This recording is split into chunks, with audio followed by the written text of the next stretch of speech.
A 16-year-old boy walked into that dojo trusting the wrong man.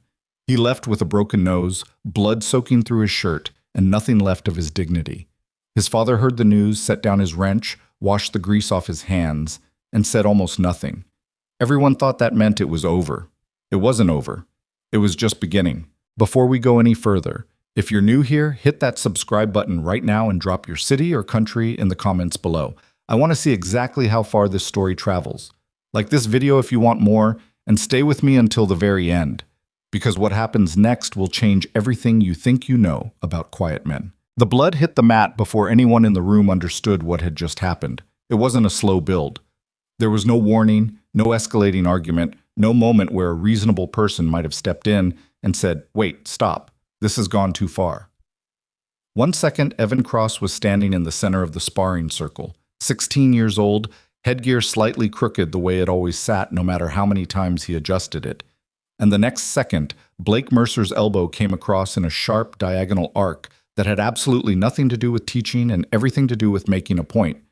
The crack of cartilage was the loudest thing in the room. Evan didn't scream. He dropped. His knees hit the blue mat with a dull thud, and he pressed both hands to his face while blood spilled between his fingers in dark, fast lines. His breathing came in short, wet gasps that a 16-year-old should never have to make in a room full of adults who were supposed to be keeping him safe. Nobody moved. That was the part that would stay with people longest afterward. Not the hit itself, but the 3 or 4 seconds that followed it, when 12 parents and 8 students stood completely still inside that fluorescent-lit room and did absolutely nothing. The lights buzzed overhead the way they always did, that low electrical hum that you stopped noticing after the first week, but that seemed suddenly very loud now. The smell of floor disinfectant hung in the air.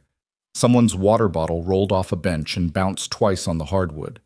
Blake Mercer straightened his GI. He rolled his right shoulder once, slow and deliberate, the way a man does when he's worked out a kink. Then he looked down at the boy bleeding on his mat and said, in a voice completely empty of apology, "Get up. Pain is just feedback." I was 38 years old, Blake Mercer, and he had been running the Raven Creek Martial Arts Academy for 11 years. The front window still had the original vinyl lettering from when the place had been a cell phone repair shop, and he'd never bothered to remove all of it. You could still see ghost letters underneath his logo if the light hit right. The place seated maybe 40 people if everyone squeezed, which they did on tournament nights. He had trophies lining the back wall, regional stuff mostly, a few state-level plaques, one national qualifier certificate he'd had framed even though he hadn't placed. Parents in Raven Creek brought their kids to Blake because he had a website with good photos, and because he was the only option within 20 minutes. He wore his black belt like it was a military decoration. He spoke in the flat, confident cadence of someone who had never been seriously contradicted in his own building. He was technically skilled. That part was real. The problem was what he'd built around that skill, a mythology of himself that required constant reinforcement. Every class had to confirm what he already believed, that he was exceptional, that he was hard where others were soft, that the pain he inflicted on teenagers was wisdom. They were too young to recognize. Evan Cross had been enrolled for 8 months. He was a quiet kid, decent reflexes, tried hard. His grades were good. He made his own lunch most mornings because his dad left early for work. He wasn't the most talented student in the room, and he knew it, and he kept showing up anyway, which actually took more guts than being talented. 3 weeks ago, he'd corrected Blake's demonstration of a wrist lock, gently, politely, the way his father had taught him to speak to adults, and pointed out that the angle Blake was using would have less leverage than an alternative position he'd seen in a video online.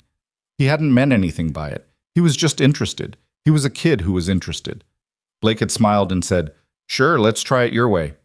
He'd been waiting for a clean opportunity ever since. Caleb Ward got the call at 4:47 in the afternoon. He was under a Kenworth T680 at the time, working a cracked exhaust manifold that had been giving the owner fits for a week.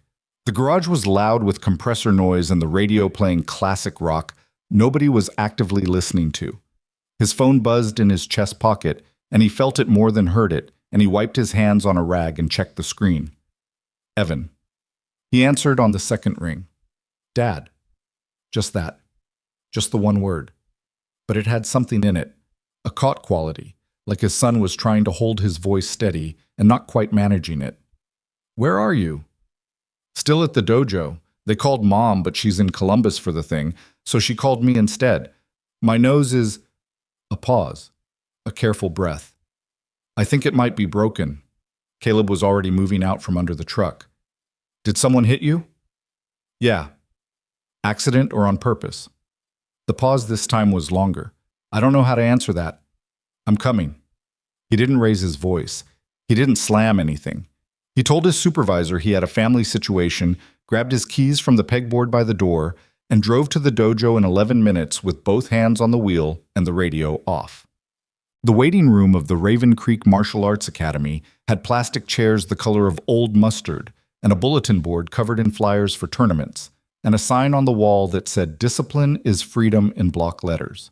3 parents were sitting there when Caleb walked in. They looked up, looked at his work boots and his faded Carhartt jacket and the grease that was still under his fingernails despite the rag, and looked away again.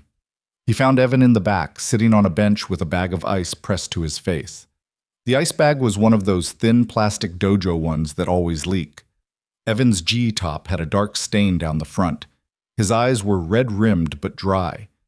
He'd already moved past the crying part and into something quieter. Caleb crouched down in front of him. He didn't say anything for a moment. He just looked at his son's face, the swelling already climbing under both eyes, the way Evan was holding his jaw slightly open because closing it hurt. Let me see. Evan lowered the ice bag. The nose was visibly displaced, not dramatically, but enough. Caleb had seen broken noses before. He'd had 2 himself, in circumstances he didn't discuss. That's broken, he said simply. I know. Did you provoke it? Evan looked at him. I was just sparring. It wasn't like a normal sparring hit, Dad. He just did it. Everyone saw. Caleb nodded once. He put the ice bag gently back against his son's face and held it there for a second, his rough hand over Evan's smaller one. Okay, he said. That was it. Okay. He stood up and looked around the room. Blake Mercer was near the front desk, talking to another parent in a low, calibrated voice, doing what people like him do after incidents like this, managing the narrative, leaning into charm, using the practiced ease of a man who had gotten away with things before. He was maybe 40 feet away. He glanced once at Caleb without recognition and went back to his conversation. Caleb took Evan to urgent care. The doctor confirmed the fracture, packed the nose, told Evan to keep his head elevated and come back if the swelling spread to his eyes. In the car on the way home, they didn't talk much. Caleb asked if Evan was hungry. Evan said not really. They stopped anyway and got soup from the diner on Route 9 because hot soup after a bad day is one of those things that doesn't fix anything but doesn't pretend to either. That night, after Evan was asleep, Caleb sat at the kitchen table for a long time. He didn't pace. He didn't make calls. He drank a glass of water and looked at a fixed point on the wall and ran through things the way he used to run through mission parameters. Not with anger, but with a kind of flat, careful clarity that had been trained into him over years until it was simply how his mind worked under pressure. He'd spent 11 years putting that version of himself away. Not hiding it exactly, just redirecting, channeling it into work, into routine, into being present for a kid who needed a father more than he needed a weapon. He wasn't angry at Blake Mercer. That was the thing people wouldn't understand if they could see him sitting there. Anger was a resource, and burning it in your kitchen at midnight was waste. What he felt was something closer to assessment, a clear-eyed accounting of what had happened and what, if anything, needed to happen next. His son had been hurt deliberately. The man who did it had done it in front of witnesses and then stood around managing the aftermath like it was a PR problem. That told Caleb everything he needed to know about Blake Mercer. It told him the man had never genuinely faced consequences. It told him the man confused the absence of pushback with the impossibility of it. And it told him, with some certainty, that a phone call or a formal complaint or a stern conversation wasn't going to teach Blake anything he'd actually retain. Caleb went to bed at 11:30. He was back at the dojo at 9 p.m. the following evening. But he drove there in the same truck he drove every day, a 2009 Ford F-250 with a cracked taillight and a dent in the passenger door from a parking lot in 2019. He wore the same jacket. He parked on the street and sat for a moment looking at the lit windows of the dojo, where he could see through the half-open blinds that Blake was running a late adult class. About 6 students. The class ended at 9. He waited until the last of them filed out. He gave it 5 more minutes after that. Then he got out of the truck, walked to the front door, and knocked. He heard voices inside. 2 sets, maybe 3. Blake wasn't alone. The door opened. Blake Mercer looked at him with the polite blankness of someone who didn't immediately place the face. He was still in his GI, black belt slightly loose from the class, a water bottle in one hand. Behind him, 2 of his senior students were wiping down the mats. Big guys, both of them, the kind who'd been training long enough to carry themselves with some authority. "Can I help you?" Blake said. "I'm Evan Cross's father," Caleb said. "I'd like to talk to you about what happened yesterday." Something shifted in Blake's face. Not guilt. That would be too much to hope for. More like recalibration. He looked Caleb up and down the same way the parents in the waiting room had. The boots, the jacket, the unremarkable posture of a man who spent his days under heavy equipment. He stepped back and held the door open. "Sure. Come in." The dojo smelled like every dojo smells, rubber and sweat and that cleaning product that never quite wins against either. The fluorescent lights were on full.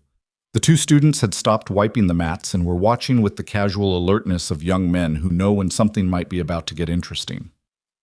Caleb walked to the center of the room and stopped. He didn't look around. He didn't catalog the trophies or the certificates or the framed photos of Blake at various tournaments. He just looked at Blake. "I want you to apologize to my son," he said, "in person. Tomorrow, before his regular class. You look him in the eye and you tell him what you did was wrong." Blake's expression did something complicated. He set his water bottle down on a bench. He tilted his head slightly to one side. "That's what this is," he said. "A damage control visit. That's what I'm asking for. An apology. Your son got hurt during a sparring session. Sparring involves contact. He signed a waiver. He's 16. Which is old enough to understand the risks." Blake's voice had settled into something smooth and reasonable, the kind of voice that sounds like sense until you play it back later and hear what's under it. "I run a real martial arts program, not a daycare. If your son can't handle that—" "I'm going to ask you one more time," Caleb said. The room went quiet in a particular way. The 2 senior students felt it before they understood it. Some shift in atmospheric pressure. Some quality in the stillness of the man standing on the mat that made both of them go very still themselves. Blake smiled. It was the kind of smile you put on when you want an audience to see that you're not threatened. "Or what?" he said. "You gonna sue me? Go ahead. Call the school board. Write a review online." He gestured at his students with a loose, easy hand. "These guys have seen me fight. You want to tell me what exactly you think you're going to do here?" Caleb looked at him for a long moment. Then he walked to the front door and locked it. He turned the sign from open to closed and reached up and tilted the blinds shut, rod by rod, until the street outside disappeared.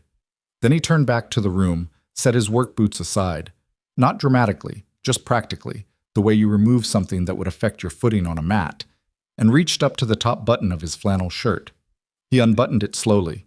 Underneath was a plain white undershirt, and across his chest and left shoulder and down the outside of his right arm were the kind of scars that don't come from sparring sessions. Irregular, layered, the kind that took years to accumulate and told a very specific story about the environments in which they'd been earned. Blake's smile thinned. "What are you—" "I asked twice," Caleb said. His voice was exactly the same quiet, same pace, same absence of theater. "You had 2 chances.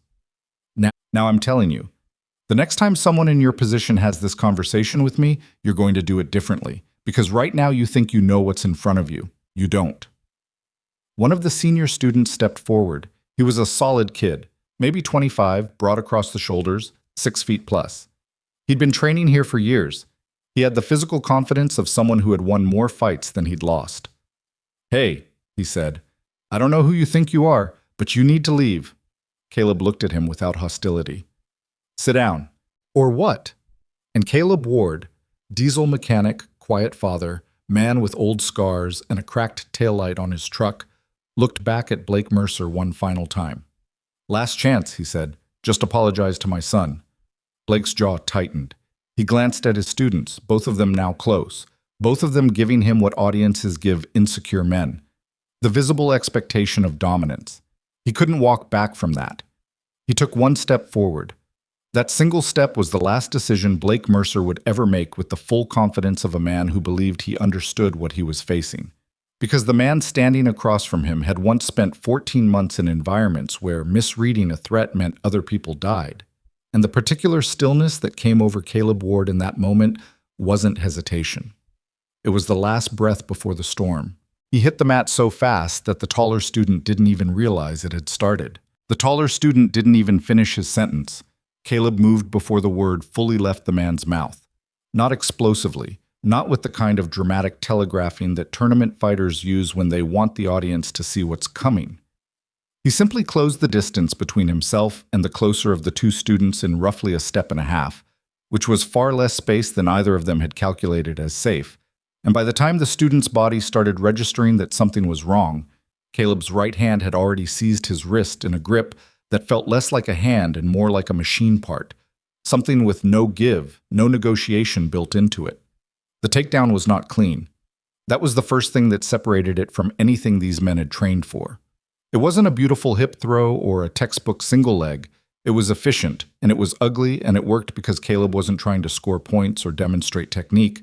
He was removing a problem from the environment as quickly as possible, the way a man does when he's been trained to think of a room as a tactical space and every person in it as either a variable or a threat. The student went down sideways, shoulder catching the mat hard, and the sound it made was not the careful slap of a trained breakfall. It was the sound of someone landing badly because they hadn't believed they were going to land at all. The second student, shorter, thicker through the chest, with the kind of neck that comes from years of wrestling conditioning, reacted faster. He came in low, which was smart, going for the legs, trying to drag the fight to the ground where he had a size advantage and a grappling game he believed in. Caleb let him get a grip, which seemed for a fraction of a second like a mistake, and then twisted in a direction that made no mechanical sense until suddenly it made complete sense.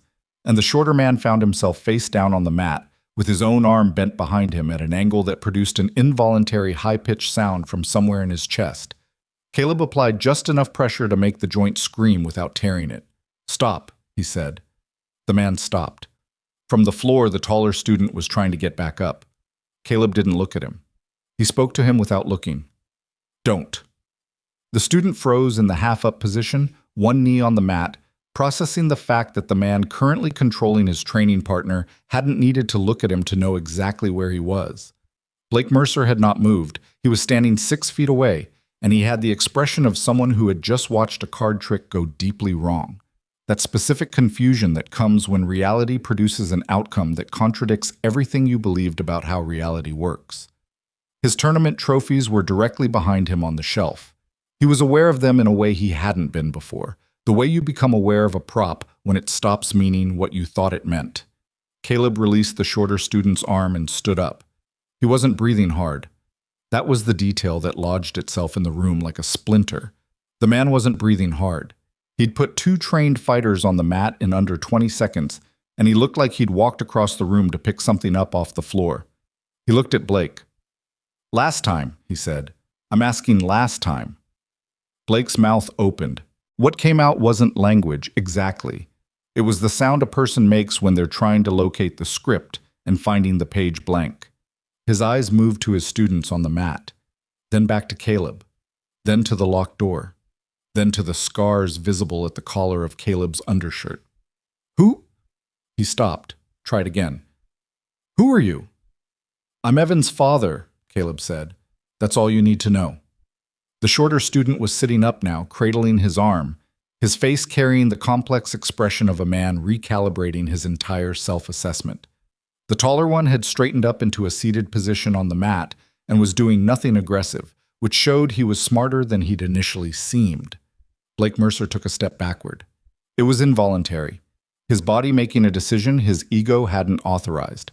He caught himself against the trophy shelf, steadied, and tried to rebuild something in his face that resembled composure. "You broke into my dojo. Door was unlocked. You let me in. You assaulted my students. They moved first, both of them." Blake's voice went tighter. "I could call the police right now." "You could," Caleb agreed. He reached down and picked up his flannel shirt from where he'd folded it over a bench. He started putting it back on, button by button, completely unhurried. And you'd explain to them why a 42-year-old mechanic with no record walked into your dojo full of trained fighters, and two of them ended up on the floor. And then you'd explain yesterday, and your waiver, and your insurance, and whether breaking a 16-year-old's nose in front of a room full of witnesses counts as a teaching method or something else. He finished the last button. Or, he said, you apologize to my son tomorrow, in front of his class, and this stays between us. The room was very quiet.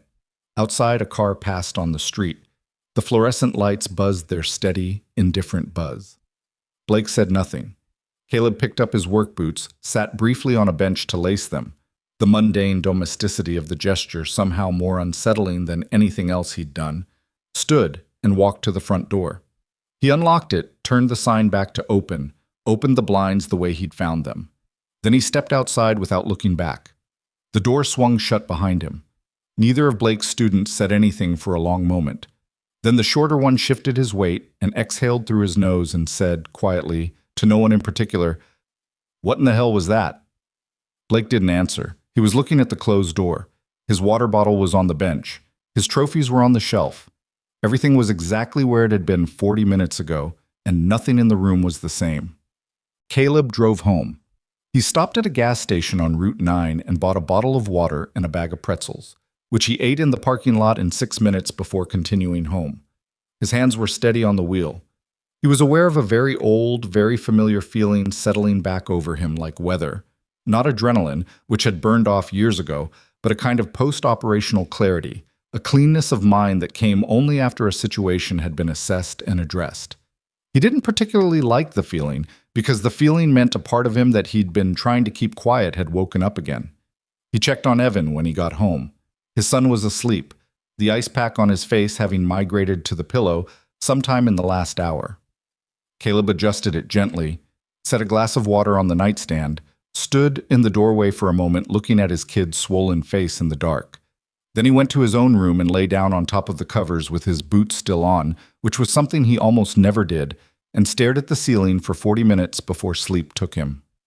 He woke at 5 a.m. the same way he always woke, suddenly, completely, without the gradual drift back to consciousness that most people experienced.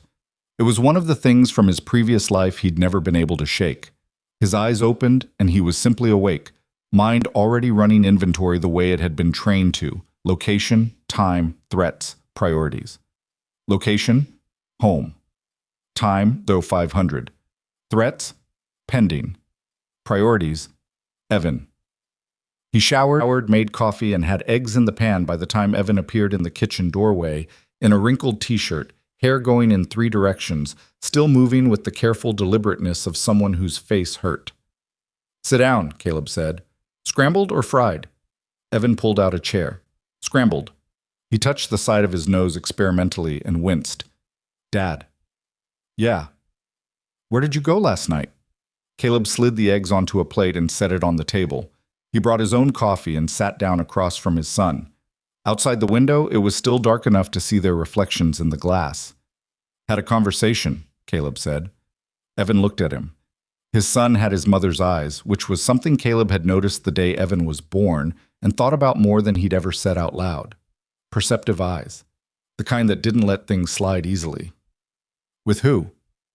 "Mercer." A long pause. Evan moved a forkful of eggs around the plate. "What kind of conversation?" "The kind where I made my position clear." "Dad." Evan set his fork down. "I don't want you making it worse. I have to go back there. My friends are there. If you made it into a thing, it was already a thing," Caleb said. "He made it a thing when he broke your nose in front of 12 parents and did nothing to address it." "Yeah, but..." "Evan." Caleb waited until his son looked up. "Trust me." That was all he said. 2 words, offered flatly, without embellishment or explanation. And the frustrating and slightly awe-inducing thing about his father, Evan had understood from a young age, was that when Caleb Ward said "trust me" with that specific stillness in his voice, there was always, always a reason. Evan picked his fork back up. "Okay," he said. He didn't fully mean it yet, but he said it. Caleb arrived at the dojo that afternoon an hour before Evan's class. He sat in his truck across the street and watched the parking lot fill. Minivans, sedans, a couple of SUVs, Parents walking in with kids in white and blue GIs. Normal Tuesday afternoon. Nothing that would tell you anything unusual had happened the night before. He didn't go in. He just watched. He'd done enough close proximity work in his life to understand the value of watching before entering a space. Watching told you things that being inside couldn't. The rhythm of the place, who deferred to whom, which entrances were used, where the real power in a room collected. He'd applied this same principle to patrol bases in 3 different countries, to handoff points in urban terrain, to a dozen situations where the wrong read of an environment had consequences you couldn't walk back from. A dojo in a small Ohio town wasn't a patrol base. He was aware of that. He was aware that he applied those frameworks sometimes in situations that didn't require them, that it was a habit his mind had formed so deeply it no longer distinguished between necessary and unnecessary vigilance. His therapist in Columbus, a retired Army combat medic named Dr. Patel, whom Caleb saw exactly 4 times a year whether he felt he needed it or not, had spent considerable time on this. The hypervigilance isn't the problem, Patel had said once. The problem is when you stop being able to turn it off in rooms where it's not serving you. Caleb had nodded and thought, fair point. He hadn't been entirely able to act on it. He watched the parking lot until he saw Blake's car. A black Nissan Pathfinder, freshly washed, one of those small vanity items that told you something about a man.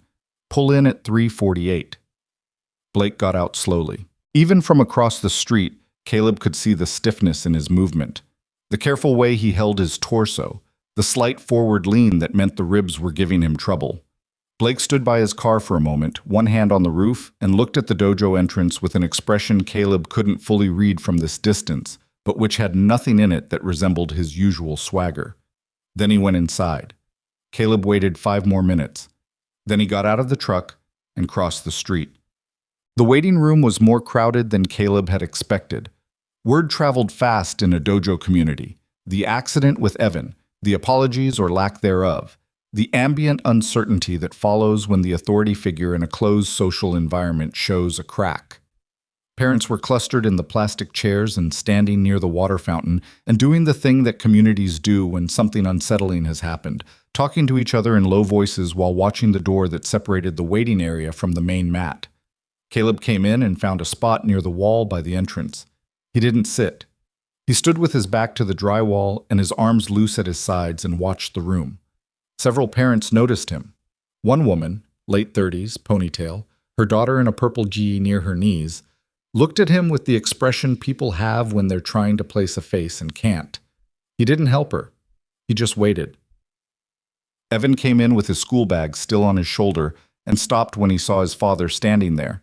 His expression went through 3 things in quick succession: surprise, uncertainty, and then the particular resigned acceptance of a teenager who has learned that his father will do what his father decides to do, regardless of how the teenager feels about it in the moment. Dad? Hey, you didn't tell me you were coming. Nope. Evan looked at the door to the mat room. Is he? He's in there. A pause. Did something happen?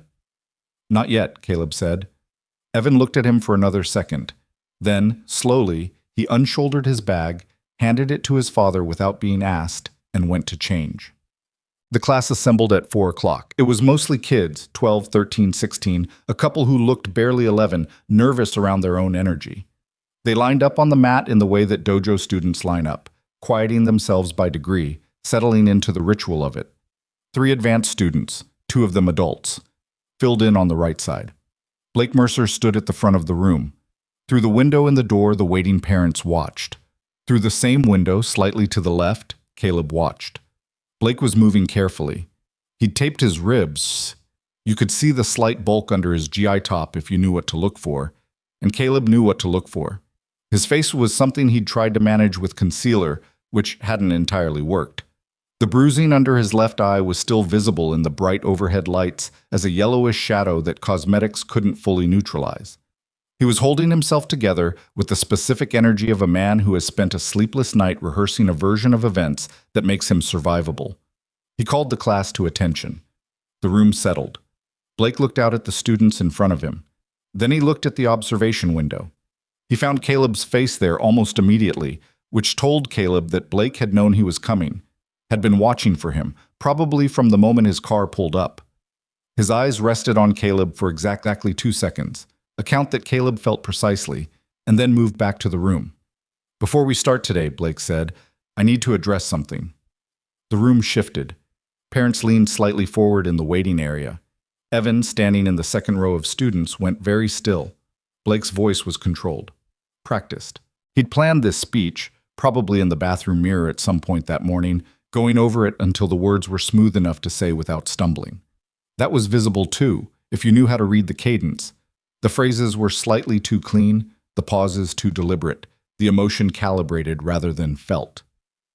"During our session on Monday," he said, "I used a level of force during sparring that was not appropriate, especially given the age and experience level of the student involved." Murmuring in the waiting area.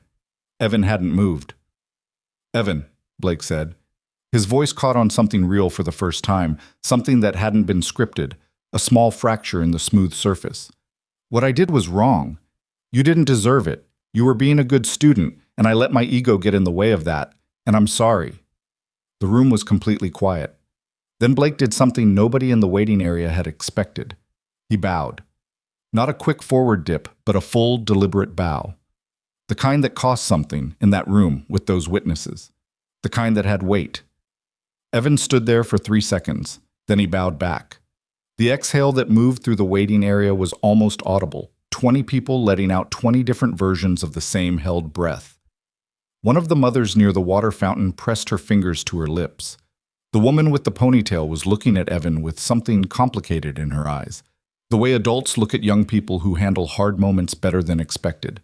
Caleb, standing at the window, did not exhale. He watched Blake straighten up and return to the front of the class and begin calling the warm-up sequence with a voice that was professionally steady and a posture that was technically correct and a face that had been carefully reassembled into something resembling authority. He watched his son fall into the warm-up alongside the others, moving through the sequence without looking up, finding his place in the rhythm of it the way Evan always found his place, quietly, without fanfare, by simply doing the work. He stood there for another few minutes. Then he picked up Evan's school bag from the chair where he'd set it, walked to the parking lot, and sat in his truck. He sat there for a while. The apology had happened. It was the right thing. He'd wanted it, asked for it, extracted it through means that a judge would probably have opinions about. And it had happened. The problem, the concrete, specific, actionable problem, had been addressed. So why did the feeling under his sternum still have some weight to it? He knew why. He just didn't like the knowing.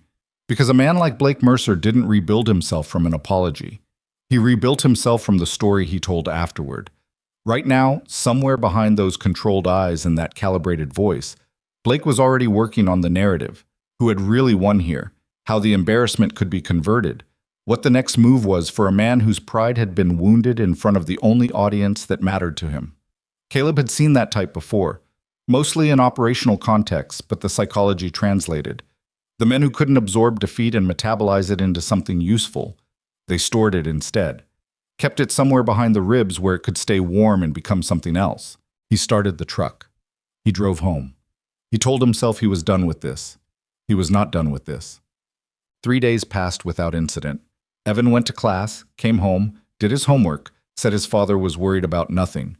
Caleb fixed diesel engines and ate his lunch at the shop and called his ex-wife twice and didn't fully explain what had happened when she asked how things were going. "Fine," he said. "You're fine always sounds exactly like you're not fine," she said. "They're different." "Are they?" He didn't push back. She knew him too well for it to work. On the 4th day, one of Blake's senior students, not either of the two from that night, a different one, a heavy-set kid named Marcus who'd been training at the dojo since he was 9 and whose loyalty to Blake ran marrow deep, sent Evan a video message. Evan didn't tell his father about it. He deleted it after watching it once. Then he sat in his room with the lights off for 40 minutes and tried to decide whether he was angry or scared and concluded, eventually, that it was both, that those things could apparently coexist in a 16-year-old's chest without either one resolving the other. The message had been 11 seconds long. It had not contained words. Caleb found out on a Saturday, not because Evan told him, but because a parent named Diane Cho, whose son trained in the same class as Evan and who had a sharp eye and sharper instincts, called Caleb's cell number, which she'd gotten from the dojo's parent contact list, and told him that her son had also received a message. And her son's message had been slightly longer. And it had contained, at the end, a clip of Caleb walking across the dojo parking lot 4 days ago, shot from what appeared to be a phone camera through a window, at an angle that would have required the photographer to be inside the building. Someone had been watching the parking lot. Someone had recorded him. Diane Cho said, "I don't know what's going on exactly, but I know that man is connected to what happened to Evan, and I thought you should know." Caleb said, "Thank you, Diane." He hung up and sat with the phone in his hand. Outside, the autumn light was doing what it did at 4 in the afternoon, going flat and gray, losing warmth faster than seemed fair. A neighbor's dog was barking somewhere 2 houses down. The refrigerator cycled on with its familiar hum. He called Evan in from the backyard. His son came in with dirt on his knees from whatever he'd been doing in the garden that still needed doing, and stood in the kitchen doorway with the guarded expression of someone who already knew, partially, what was coming. "Evan?" "Yeah." "I need you to tell me about the video." The expression shifted. Not surprise, relief maybe, or something adjacent to it, the specific exhaustion of a secret that's been too heavy to carry. "How did you—" "Doesn't matter, tell me." Evan leaned against the doorframe. He looked at the floor. It was Marcus, sending me something dumb. I didn't want to make it a bigger deal than it was." "What was in it?" A pause. "A punching bag. Someone hitting it. It was a message, Dad. Like, I know what it was. I get it." "You get it," Caleb repeated. "Yeah, like it's Blake being... It's his way of saying it's not over, that he's still..." Evan gestured vaguely. "You know." "Still what?" Evan looked up then, and what was in his face was older than 16. It was the specific age that comes from having already learned that the world doesn't always resolve neatly when the right person apologizes. "Still him," Evan said. Caleb looked at his son for a long moment. Then he said quietly, "Go wash your hands. Dinner in 20. And Evan, who had learned over 16 years to read the specific frequencies of his father's silences, looked at him once more and went. Caleb stayed in the kitchen. He stood at the counter with both hands flat on the surface and looked out the window at the flat gray afternoon and understood, with the clarity of a man who had stopped lying to himself about such things somewhere around his 32nd year, that this had not been over when Blake bowed on that mat. It had only looked that way. And somewhere across town, in a dojo with flickering fluorescent lights and a shelf full of trophies, a man with taped ribs and a wounded ego was making phone calls to people whose names Caleb didn't know yet. Caleb didn't sleep well that night. Not because of nightmares. He'd largely moved past those, or at least moved them to a frequency low enough that they didn't routinely wreck his rest anymore. It was something else. A low hum of unresolved tension, the kind that sits behind your eyes and makes 3 a.m. feel like a waiting room. He lay in the dark and ran through what he knew with the same methodical patience he'd once applied to mission prep. Blake Mercer, wounded ego, resources unknown, behavior pattern consistent with a man who reframes humiliation as injustice and injustice as license. The video messages were a probe. That's what they were. Not a threat exactly. Too deniable for that, too indirect. They were Blake testing the edges of the situation, checking whether Caleb would react, whether Evan would break, whether the whole thing could be destabilized without Blake having to put his name on anything directly. It was the behavior of a man who was afraid but hadn't accepted it yet, which made him more unpredictable, not less. Caleb stared at the ceiling until 4:30, then gave up and went to the kitchen and made coffee and sat at the table with his hands around the mug and thought about the particular problem of men like Blake Mercer, men whose identity is so completely fused with dominance that losing, even once, even privately, produces a kind of cognitive emergency. He'd known men like that in the service. Not many, because that personality type tended to get corrected fast in environments where real consequences existed. But he'd known a few, and the pattern was consistent. They didn't absorb defeat. They redirected it. They looked for a target that was softer than the thing that beat them, and they hit that instead, and they called it reclaiming. The question was what Blake's softer target looked like. and whether Caleb could get in front of it before it materialized. Monday arrived the way Ohio autumn Mondays arrive, gray and cold and functional, nothing decorative about it.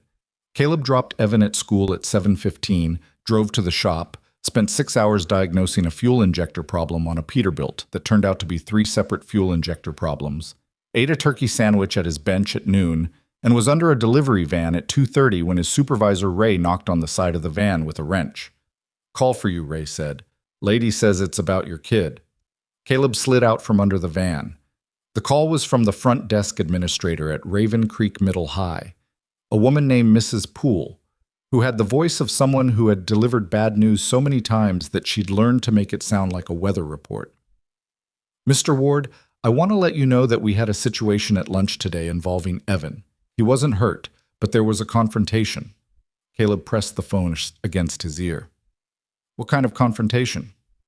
"Two boys from a different grade approached him in the cafeteria. There were words. One of them appears to be connected to the martial arts studio your son attends. He's a sibling of one of the adult students there. We're looking into it."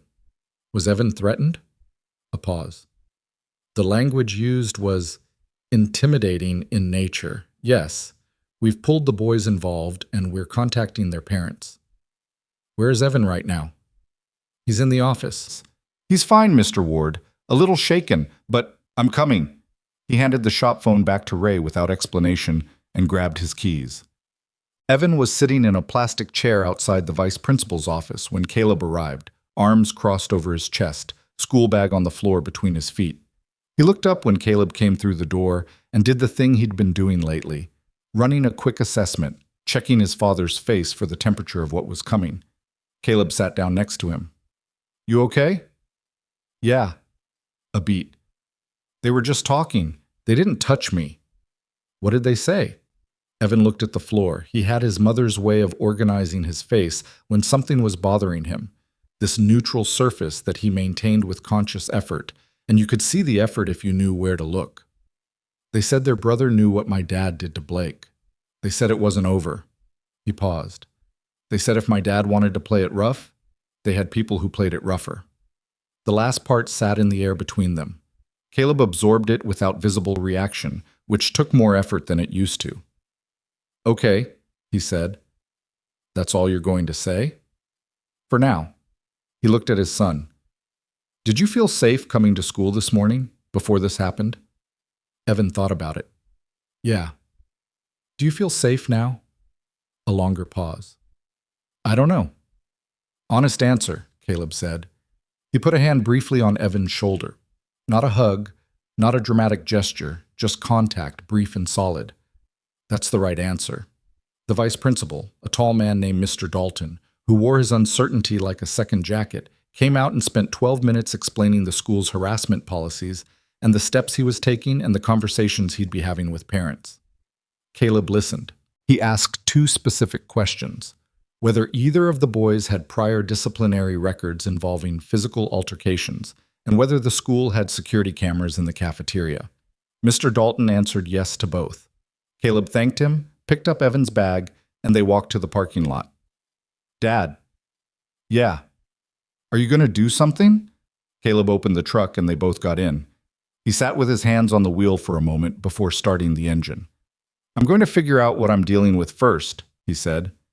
"Then I'll decide." "That doesn't make me feel better." "It's not supposed to make you feel better. It's supposed to be accurate." Evan looked out the passenger window at the parking lot. A group of kids was coming out the side entrance, laughing at something on somebody's phone, completely inside their own moment, undisturbed. The ordinary afternoon of people who weren't in the middle of whatever this was. "He's not going to stop," Evan said. Not a question. Caleb started the engine. "No," he said. "He's not." He called Diane Cho that evening after dinner. She answered on the second ring like she'd been expecting it, which she probably had. "I heard about the school," she said. "Word travels fast." "I was in the parking lot pickup line. 3 other parents already knew. Raven Creek is a small town, Caleb." A pause. "What are you going to do?" "I'm going to go talk to Blake tomorrow." Silence on the other end. Then, "Should I ask what kind of talking?" The other kind didn't take. Another pause, longer. Do you need anyone to... No, he said. Thank you, Diane. He hung up and sat at the kitchen table with his phone face down on the wood and the kitchen light making that soft pool of yellow. The kitchen lights make at night when everything else is dark. And he thought about what it cost. Not physically, not in any way he was worried about, but what it cost the version of himself he'd been working to maintain since he came home. The version that fixed trucks and ate turkey sandwiches and went to bed at a reasonable hour. That version was still real. It wasn't a disguise. It was what he'd built deliberately out of the rubble of who he'd been before, and he'd built it with care and with intention, and it mattered to him in ways he couldn't fully articulate. But it had limits, and the limit was this: his kid, Hun. I went back to the dojo the next day at noon, when he knew from Evan's schedule that no classes were running and Blake would likely be there alone for admin and maintenance work. He drove past twice first, checking the lot. Blake's Pathfinder. One other car he didn't recognize. He parked and went in. The bell over the door chimed the same way it always did. Blake was behind the front desk, laptop open, looking at something that wasn't important enough to matter. He looked up when the bell chimed, and his face did the thing Caleb had watched it do before. The recalibration, the assembly of composure over something that wasn't composed. He'd had a few days to practice it this time. He was slightly better at it. Slightly. Standing off to the side, near the mat entrance, was a man Caleb didn't know. Mid-30s, lean, with a stillness to him that wasn't calm. It was the stillness of someone waiting for something, like a door that hasn't opened yet. He was wearing street clothes, not a GI. He had a tattoo on the inside of his left wrist that Caleb clocked and filed without looking at directly. "Caleb," Blake said. His voice was moderate, controlled. "I figured you'd come by." "Then you know why I'm here." "I know what you think you know." Blake closed the laptop. "The kids at school. I didn't authorize that. Marcus's little brothers got a version of the story and decided to be idiots. That's not on me." "Kids don't send threatening messages to other kids on their own initiative," Caleb said. "They hear things from adults. They mirror what's in the room." Blake's jaw moved. "I'm not responsible for what... You sent Evan video messages through Marcus. Don't." Caleb's voice didn't rise. "Don't try to architecture this into something else. I've been doing this long enough to know what a pressure campaign looks like." The man by the mat entrance hadn't moved. He was watching Caleb with the specific attention of someone who has been briefed. Caleb looked at him directly. "You a student here?" The man said nothing. "Didn't think so," Caleb said. He looked back at Blake. "Who is he?" "A friend." "What's his name?" "That's not something I need to share with you." Caleb stood there for a moment, running it. The man's posture, the tattoo. Not a dojo tattoo, not a competition circuit tattoo. The style of it was different. It belonged to a different context, and Caleb had seen enough of those contexts to read the alphabet. The deliberate silence, the positioning, not beside Blake, not behind him, but lateral, at an angle that would complicate any direct movement toward the desk. Someone had told this man where to stand, which meant either Blake had thought this through or someone had thought it through for him. "This is a conversation," Caleb said to Blake. "That's all I came here to have. I wanted to tell you directly. Whatever you've put in motion, whatever calls you've made, whatever people you've brought into this, I need you to walk it back. Because the direction this is going ends badly. Not for me." He held Blake's eyes. "For you." Blake leaned back in his chair. Something had shifted in his posture since the first night. There was a kind of borrowed confidence in him now, the specific looseness of a man who feels less alone than he felt a week ago. It made him more dangerous in the way that partial reassurance always makes the wrong kind of person more dangerous. "You know what your problem is," Blake said. "You came in here thinking you were the scariest thing in the room. You did your little show. You put my guys on the floor, and you thought that was the end of it." He shook his head slightly. "You don't know this town like I know this town. You fix trucks. You think that makes you, what, some kind of untouchable? Because you used to be something? Past tense, man. Past tense." Caleb looked at him for a long moment. "I'm going to give you a number," Caleb said. 7 days. You pull back the people you've pointed at my son's life. You tell Marcus to keep his brothers away from Evan's school, and you let this be done. 7 days. Blake smiled. It was a different smile than the ones before, looser, less performing. Or what? Or we stop having conversations. He turned and walked out. The bell over the door chimed again. In the parking lot, he sat in his truck and took one slow breath through his nose and let it out through his mouth and did a quick internal check the way Patel had taught him. Scan for the anger first, locate it, identify whether it's useful right now or whether it's just weather. It was mostly weather. Underneath it was something cooler and more operational. The man by the mat entrance was a problem, not immediately. Today had been a read, not an action. But the fact that Blake had brought someone in told Caleb that the loop was widening. Blake was reaching into a network, pulling on threads, looking for the level of force that would feel sufficient. He was going to find it eventually. The question was whether Caleb would know when he did. He started paying attention differently after that. Not paranoid attention. He'd been down that road in the year after he got out, when everything felt surveillance-shaped. When he checked the rear-view mirror 8 times on a 10-minute drive and clock every person in a restaurant by their exits and nearest weapons of opportunity. That had been bad. He'd worked through it. This was different. It was the calibrated attentiveness of a man who has genuine cause, applied with the discipline of someone who knows the difference between threat assessment and anxiety wearing threat's clothes. He varied his route to work. He noted which cars were in the shop parking lot when he arrived and which were new when he left. He called Evan's school and had a quiet conversation with the head of security, a retired sheriff's deputy named Harold Vance, who took the situation seriously and agreed to increase visibility around Evan's locker and classroom transitions for the next 2 weeks. He did not tell Evan any of this. He did call his ex-wife Sarah, and this time he told her more than he had before. Not everything. There were things he'd decided she didn't need to know, and he'd made that decision carefully rather than out of habit. But he told her enough. She was quiet on her end for a longer time than usual. "How serious is this?" she finally said. "Medium," he said. "Currently." "Currently?" she repeated. "And if it becomes something other than medium? Then I'll handle it." Caleb. Her voice had that specific quality it got when she was pulling her patience to the surface by deliberate effort. "You know I know that you can handle things.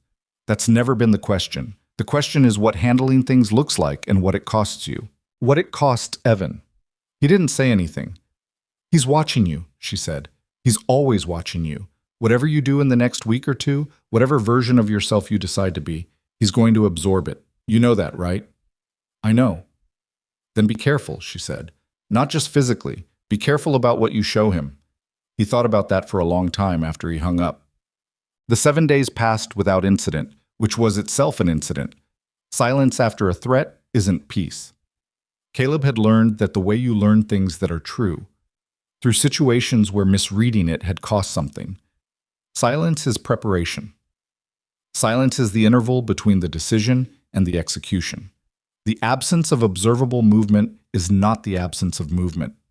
On the 8th day, Diane Cho called again. "My nephew works at a place outside of town," she said. "Warehouse District off Route 56. He called me last night. He said Blake Mercer was there 2 days ago." "What kind of place?" A pause. "The kind of place you probably know exists, and I hope I never have reason to know more about." Caleb closed his eyes briefly. "Underground fights." "My nephew didn't say that." "Did he say what Blake wanted?" "He said Blake talked to 2 men for about 40 minutes. He didn't know the men, but he said they weren't fighters exactly. They were more like," she searched for the word, "managers of people." "What does your nephew do there?" "Cleans up. He's 22 and he's made some choices I wish he hadn't, but he called me, which I think means something." "It means something," Caleb agreed. "Diane, thank you. Genuinely. Don't thank me. Just be careful. Whatever this is, you've got a kid who needs you to still be walking around next week." He thanked her again and hung up. He sat in the cab of his truck. He was on his lunch break, parked behind the shop where the dumpsters lived, and the smell of diesel was so familiar it had stopped registering years ago, and looked at his phone and understood with complete clarity that the situation had graduated. Blake Mercer had gone shopping for something Caleb's restraint couldn't neutralize. He'd gone to find men who did damage professionally, men for whom injuring someone was a transaction rather than a loss of control, men who wouldn't be deterred by the fact that their target had old scars and a particular set of skills, because they wouldn't know about any of that, Blake would have given them a version of the story where Caleb was a civilian who'd gotten lucky, a mechanic who'd caught him off guard. Caleb thought about whether there was a move he hadn't made yet, a call or a conversation or an escalation through official channels that could still resolve this before whoever Blake had hired appeared in his life. He'd considered the police, had given it real consideration, not just dismissal. The problem was the geometry of it. What he'd done in the dojo was not something he could easily report without creating liability for himself. The video messages to Evan were threatening in implication, but thin in legal substance. The school incident was documented, but involved minors who would recant or deny. And Diane's information was secondhand from a 22-year-old who cleaned floors at an illegal fighting venue. He had nothing that a report would stick to, and filing one might accelerate the timeline, give Blake's people advance warning that the situation was getting official attention. So, no report. He finished his lunch, he went back inside and fixed a truck. At 5 o'clock he drove home and made dinner and sat across from his son at the table and asked about school and listened to the answer. Evan had gotten a B+ on a history paper he'd been stressed about. Good, Caleb said. It was on the Korean War, Evan said. Incheon landing. The professor said my tactical analysis was surprisingly detailed for a sophomore. Caleb looked up from his plate. Evan shrugged. I might have used some of the stuff you mentioned once, about amphibious landings, the logistics. Caleb was quiet for a second. Once was doing a lot of work in that sentence. Caleb had mentioned it exactly once 2 years ago, on a camping trip where they'd talked past midnight about things that don't usually come up in daylight. He hadn't thought Evan had been tracking it. Good paper, he said. Yeah. Evan pushed food around. Dad, are we okay? Like, is everything okay? The kitchen light was making its pool of yellow. Outside, the evening was doing what it did. We're going to be okay, Caleb said. Evan looked at him. That's a different answer than yes. He was 16 and he was sharp and he was his mother's son too, which was not something Caleb forgot. Yeah, Caleb said. It is. They finished dinner without speaking much. Afterward, Evan washed the dishes without being asked, which he only did when something was bothering him. Caleb dried and put away, and neither of them pointed out what was happening. But the call came on a Thursday. Not to Caleb's phone, to the shop's landline, which almost nobody used for anything anymore. Ray answered it and came to find Caleb in Bay 3 with an expression that sat somewhere between confused and uncomfortable. Some guy asking for you, Ray said. Wouldn't give a name, said tell you it's about the dojo thing, and you'd know what that means. Caleb wiped his hands and took the phone. Ward, he said. The voice on the other end was not Blake Mercer's voice. It was a different register, older, flatter, the specific dryness of a man who speaks rarely and expects to be heard when he does. I'm going to give you some information, the voice said. You can do what you want with it. 2 men are coming to your shop this evening, closing time, give or take. Blake Mercer hired them. They're not coming to talk. Caleb said nothing. He was already moving through it. The information itself, the fact that someone was calling to give it to him, what that meant about the shape of Blake's network and the loyalties inside it. Who are you? He said. Someone who doesn't like how Blake runs his business, the voice said. Someone who was asked to be part of something and declined. Why are you telling me? Because I've got kids of my own. A pause. Do with it what you want. The line went dead. Caleb stood in Bay 3 with the shop phone in his hand and the smell of oil in the air and the compressor cycling and the classic rock radio playing something from 1979 that nobody was listening to. He looked at the clock on the wall. 4:17 p.m. Shop closed at 6. He set the phone in its cradle. He went to find Ray. You should close up early today, he told him. Send everyone home by 5. Ray looked at him. They'd worked together for 6 years, and Ray had learned in that time to read Caleb the way you learn to read the weather. Not through what he said, but through what his body did when he said it. Right now, Caleb's body was doing something Ray didn't have a word for. Everything all right? Ray said. It will be, Caleb said. Send them home by 5, you too. Caleb, Ray. He looked at the older man directly. Please. Ray looked at him for a long moment. Then he nodded, once, and went to start shutting things down. By 5:15, the shop was empty. The last of the other mechanics had gone, offering excuses about early dinners and family things, all of them slightly unsettled by the unusual early close without quite being able to articulate why. Ray left last, standing in the doorway for a moment looking back at Caleb, who was sitting on a stool near Bay 2 with a cup of coffee and no particular urgency visible in any part of him. "Lock up when you're done," Ray said. "I will." "And whatever this is, Ray." He went. The shop settled into the particular quiet of a place that's usually full of noise. The tools hung in their outlines on the pegboard. The vehicles sat with their hoods up or their bellies exposed in various stages of work, patient and mechanical, waiting for Monday. Fluorescent lights buzzed overhead. Outside, the sun was going that flat Ohio autumn direction, light getting thin and gray, temperature dropping the way it did this time of year without ceremony. Caleb set his coffee down on the rolling cart. He stood up. He looked around the shop with the unhurried, comprehensive attention of a man taking inventory, not of what was there exactly, but of what was useful. The layout, the sight lines, the choke points, the tools on the pegboard, their weights and reaches. The terrain. He'd spent over a decade being very good at exactly this kind of assessment, and the body, it turned out, doesn't unlearn it. The mind might try to file it under archived, might spend years trying to redirect it toward ordinary things. But the synapses are still there and they light up clean when called.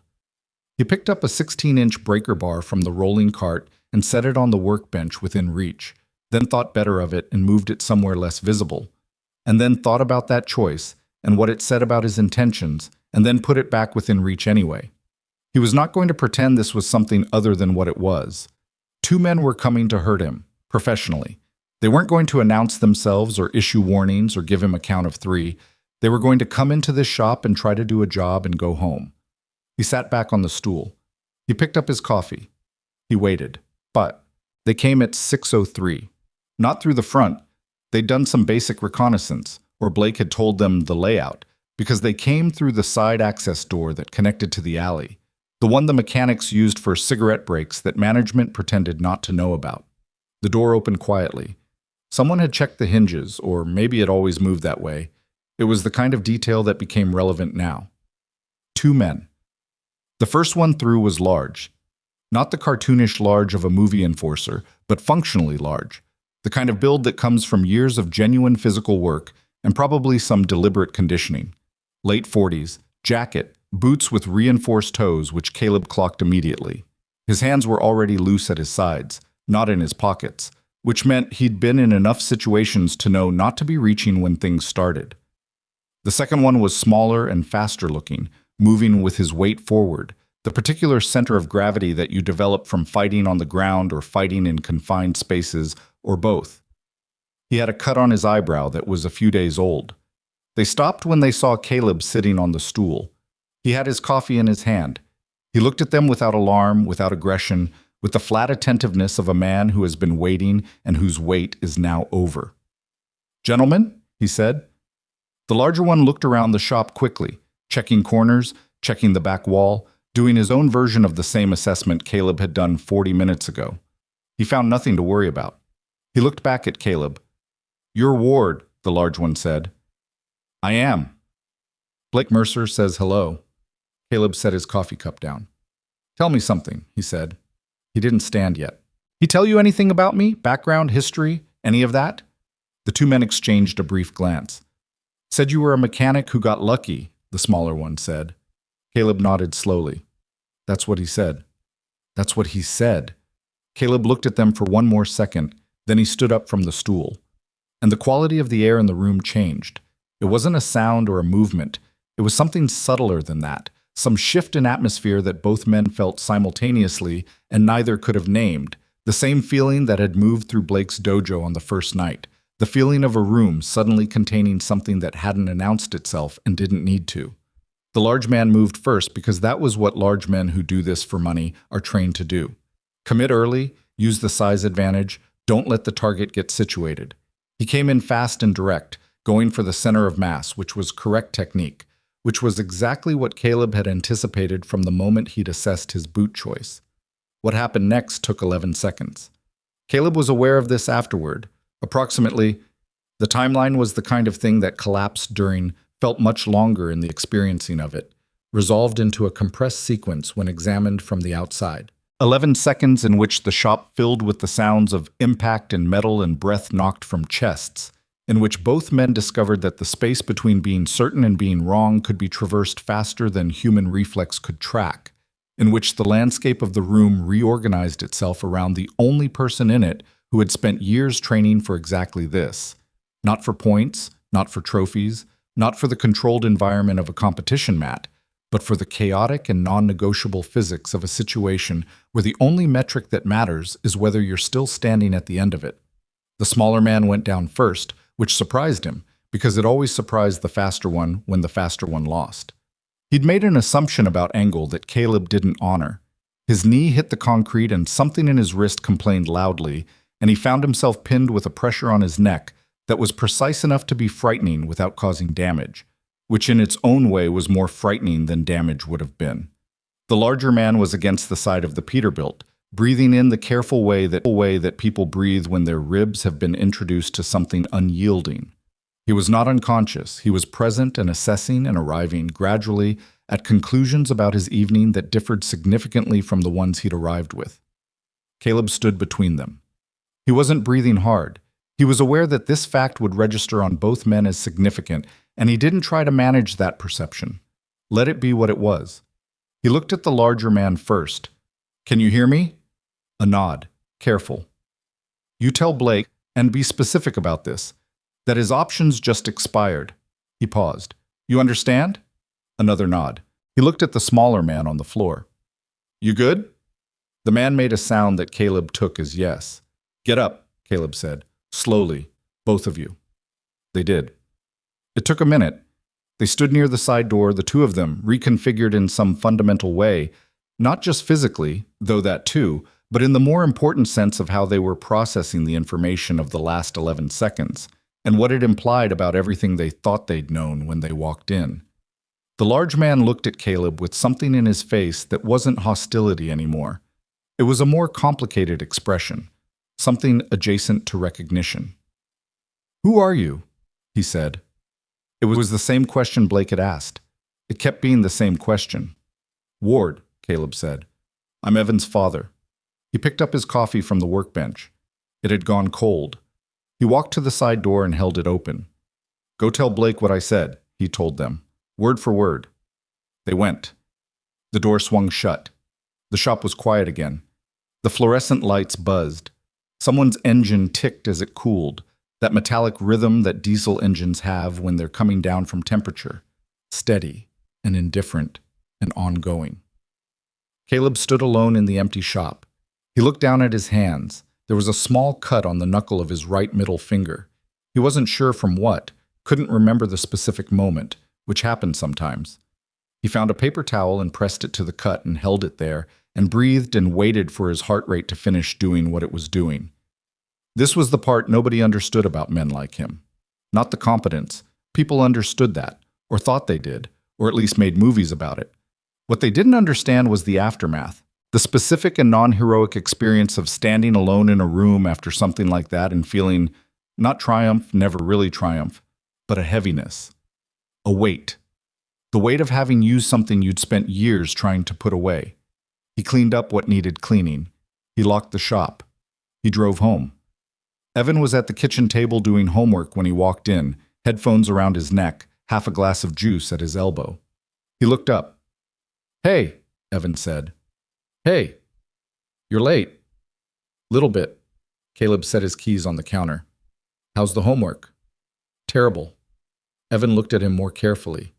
16-year-old eyes doing the thing they did. "You okay?" "Yeah," Caleb said. He went to the sink and washed his hands. The cut on his knuckle had already stopped bleeding. He dried his hands on the dish towel and looked out the window at the dark yard. "Hungry?" he said. "I could eat." He opened the refrigerator. Outside, the town of Raven Creek was doing what small towns do in the evening, settling, quieting, people moving through ordinary lives inside lit windows. Somewhere across it, in a building with trophy cases and fluorescent lights, a man with taped ribs was about to receive a message delivered in person by two men whose evening had not gone the way any of them had planned. Caleb pulled out ingredients for pasta. He found a pot. He filled it with water. He set it on the stove and turned the burner to high. He stood there while it heated and listened to the sound of his son's pencil moving across paper in the next room and the low tick of the burner finding its temperature. And he was, in that moment, precisely and entirely where he needed to be. The pasta was overcooked. Not badly. Just past the point where it had texture, gone soft in the way that happens when you're standing at a stove and your mind is somewhere else entirely. Caleb noticed it when he drained the pot, the way the strands clumped together without resistance. And he almost said something about it and then didn't, because Evan ate it without comment, and that was enough. They did the dishes together in the way they'd settled into over the years. Caleb washing, Evan drying, the rhythm of it requiring no coordination or discussion, just two people occupying the same space usefully. Outside, the wind had picked up. October in Ohio had a specific sound when it moved through the trees at night, a dry, papery sound that had nothing warm in it. "History test tomorrow," Evan said, putting a bowl in the cabinet. "You ready?" "Mostly." He paused. "More than I was for the last one." "That's the direction you want." Evan took the next bowl. "Dad, the thing with Blake, is it done?" Caleb handed him a glass. "Working on it." "That's not an answer. It's the accurate one." Evan was quiet for a moment. Then, "Did something happen tonight at the shop?" Caleb looked at him sideways. His son was looking at the cabinet, not at him, which was how Evan asked hard questions. He aimed them at a middle distance, gave everyone involved room to maneuver. "Why do you ask?" "You've got a cut on your hand." Caleb looked at his right hand. The cut on the knuckle. He'd forgotten about it. Small, already scabbing, barely worth noting. "Caught it on something under the van," he said. The silence between them had a texture to it. "Okay," Evan said. He put the glass away. He folded his dish towel and set it on the counter and looked at his father directly for the first time since they'd started the dishes. "Whatever it is, I know you're handling it. I just want you to know that I'm not a little kid anymore. You don't have to manage every single thing I know." Caleb turned off the faucet. He dried his hands. "I know you're not a little kid," he said. "Then, when it's done, I'll tell you what happened." He looked at his son. "All of it. That's what I can offer you right now." Evan held his gaze for a moment. Then he nodded, once, and picked up his backpack from the floor and went to his room. Caleb stood in the kitchen alone. The overhead light hummed its quiet hum. The wind moved through the trees outside. He stood there for a while, not thinking about anything in particular, or thinking about too many things to name, which sometimes amounts to the same state. The call he'd been expecting came the next morning at 7:42, while he was in the truck in the school drop-off line behind a minivan with a peeling bumper sticker. It was not Blake. It was a number he didn't recognize, with a 614 area code, Columbus. And when he answered it, the voice on the other end was female, professional, and completely unexpected. "Mr. Ward, my name is Detective Reyes, Franklin County. I'm calling because your name came up in connection with an incident we're looking into. Do you have a few minutes?" He watched Evan disappear through the school's side entrance before he answered. "Depends on the incident," he said. "Two men were treated at Riverside Methodist last night for injuries consistent with an altercation. One of them has a record we're familiar with. In the course of a preliminary interview, your name was mentioned." A pause. "I want to be clear. You're not under arrest and you're not being charged with anything at this stage. I'd simply like to have a conversation." "What kind of conversation?" "The kind where you tell me your side of things." Another pause. "In my experience, Mr. Ward, when someone's name comes up in connection with men like the ones we interviewed last night, it usually means they were on the receiving end of something. And in those cases, I prefer to hear from the person before I fill in the blanks myself." He pulled out of the school line onto the main road. He drove for 30 seconds without speaking. "Can we do this in person?" he said. "I'd prefer that, yes. I can be in Columbus by 11. I'll be here." Well, Detective Angela Reyes was 36 years old, 5'4", and had the particular economy of movement that people develop when they spend years in rooms where they need to read everything and reveal nothing. She met him in the lobby of the Franklin County Sheriff's Office and walked him to a room that was not an interrogation room. It was too comfortable for that, a conference room with a table and actual chairs and a window that looked out onto a parking structure, which was itself information about how she was framing this. She set a recorder on the table. She asked if he minded. He said no. Talk me through the last 2 weeks, she said. He did. Not everything. He made choices about what to include and what to leave in the background, the same way he'd always made those choices. He included the incident with Evan, the dojo confrontation, the public apology, the video messages, the school incident, the conversation where Blake's posture had changed. He included the anonymous call that had come to the shop. When he got to the part about the two men, he described it factually. Two individuals entered through the side access door. A physical altercation occurred. Both individuals sustained injuries and departed under their own power. Reyes listened through all of it without interrupting. She had a legal pad in front of her, but she didn't write anything down, which was a choice. She was letting him talk, reading him, filing things in order. When he finished, she was quiet for a moment. You said you received an anonymous tip about the two men coming, she said. Can you describe the voice? Male, older, flat effect. He didn't volunteer a name, and I didn't push it. And you chose not to call us instead of handling it yourself. It wasn't quite a question. I considered it, Caleb said. What I had was a second-hand tip from an anonymous source about two unnamed men at an unspecified time. That's not a report. That's a conversation. Reyes looked at him steadily. It's also a reason to not be in the building when they arrived. Yes, he said. It was. She turned her pen over in her fingers, once. Mr. Ward, I looked you up before you came in. There's not much, which itself is a data point for someone with your background. I found a service record, honorably discharged, and then a gap, and then you show up in Raven Creek fixing trucks. She paused. I'm going to ask you something directly, and I'd like a direct answer. All right. Are you trained in a way that's relevant to what happened in that shop? He looked at her. Yes. What branch? Navy. Rate? A pause. SO2. I got out as an E6. Reyes absorbed this. For a person who kept her reactions well managed, something moved briefly across her face. Not surprise exactly, more like the settling of a theory she'd already been forming. SEAL, she said. Was. She nodded slowly. How long? 11 years active, 3 deployments to Iraq, 2 Afghanistan, 1 I can't tell you about. I'm not asking you to. The room was quiet for a moment. Through the window, a pigeon landed on the parking structure railing and almost immediately left. The two men who came to your shop, Reyes said. We know who they are. The larger one, his name is Derek Fossey. He's been connected to 3 separate assault cases in the last 4 years, none of which resulted in conviction because witnesses tended to reconsider their cooperation. The smaller one is named Trent Kiley.